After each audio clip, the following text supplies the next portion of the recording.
Oui, alors cette partage d'informations est réalisé parce que le projet tire à sa fin. C'est un projet qu'on a eu la chance de co-conceptualiser avec le ministère de l'Éducation. Qui traite de la scolarisation des filles et des enfants en général, surtout ceux affectés par les conflits. C'est un engagement qui avait été pris par le Canada dans le cadre du Forum de Charlevoix. Donc, c'est un projet qui est très important et parce qu'il notamment travaillé de très près avec le ministère de l'Éducation pour mettre de l'avant et pousser derrière son agenda et sa vision. Et ça, c'est quelque chose qui nous tenait à cœur de pouvoir partager avec les différents acteurs ici aujourd'hui. Et, bon, c'est un projet qu'on pourrait qualifier de réussi en ce sens que les objectifs qui avaient été fixés au départ avec le ministère ont été atteints. Donc, on a travaillé beaucoup, par exemple, sur des dossiers comme le PRODEC, le système d'information de gestion. On a pu s'adapter aussi au contexte qui a évolué ici avec les autorités maliennes et leurs priorités, comme par exemple d'appuyer le virage vers la numérisation. Donc, on a beaucoup travaillé là-dessus. Vous allez pouvoir voir les réalisations concrètes aujourd'hui, mais aussi travailler dans les différentes régions auprès des écoles, des CAP, des académies d'enseignement, pour vraiment permettre aux enfants, entre autres les enfants déscolarisés en raison des conflits, de pouvoir réintégrer le système éducatif.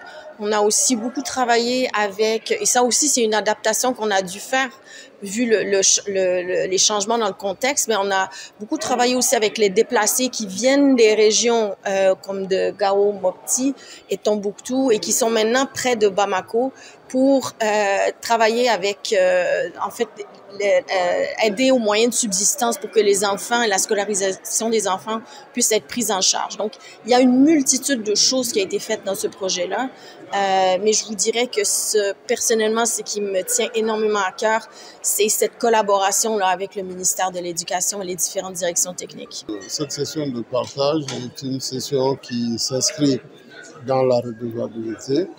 Il s'agit d'une séance au cours de laquelle nous allons partager avec les partenaires, avec les acteurs gouvernementaux, tout ce que nous avons réussi à faire ensemble avec le projet Défi Éducation Défi en termes d'apport pour assurer le confort du système éducatif, en termes d'appui divers apportés sur le plan institutionnel, mais aussi d'appui apporté aux écoles, d'appui sur le terrain.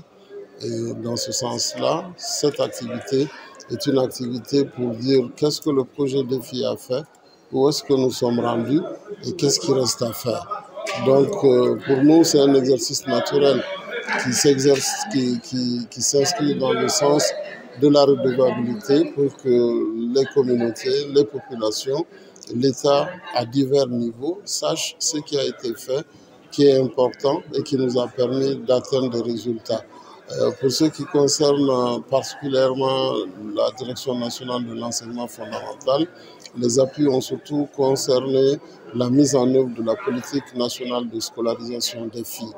Et grâce au projet Défi, nous avons pu assurer des formations, apporter des appuis, doter des écoles, aider les élèves et organiser un ensemble d'activités pour que les résultats scolaires des filles s'améliorent, pour que les filles puissent être maintenues à l'école au-delà de la 9e année, qu'elles puissent recevoir un appui pour pouvoir continuer des études secondaires et à la fin s'insérer dans la société.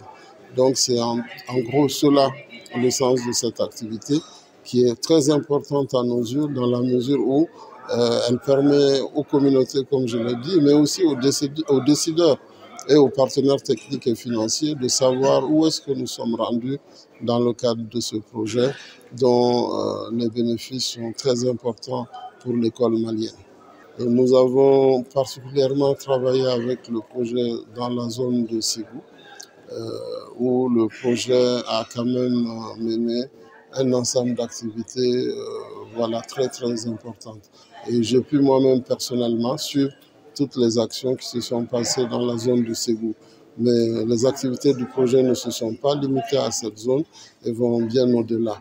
Et à l'échelle du pays, nous avons pu engranger des résultats très importants.